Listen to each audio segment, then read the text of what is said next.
ඔයාලා දන්නවද?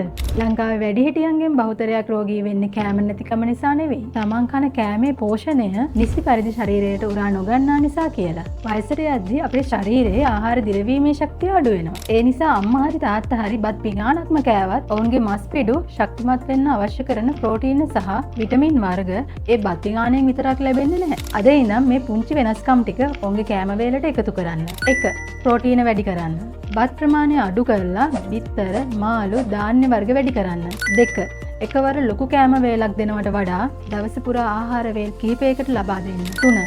වතුර බොන්න මතක් කරන්න. පිපාසය දැනෙන තුරු ඉන්න එපා. විචලනයෙන් බේරෙන්න නිතර වතුර ලබා දෙන්න. විශේෂයෙන්ම කෑමෙන් පසු වෛද්‍ය උපදෙස් මත විටමින් වර්ග ලබා දීමට හැකියාවක් තියෙනවා නම් ඒ ඉතාමත් සාර්ථකයි. එයින් නොන් දුර්වල වීම සහ ලෙඩ රෝග අඩු කිරීමටද උපකාරී වෙනවා. නිවැරදි පෝෂණය ඔබේ ආදරණීයන්ගේ නිරෝගී ජීවිතයක රහසයි. අපි CMK Home Nursing and Care Center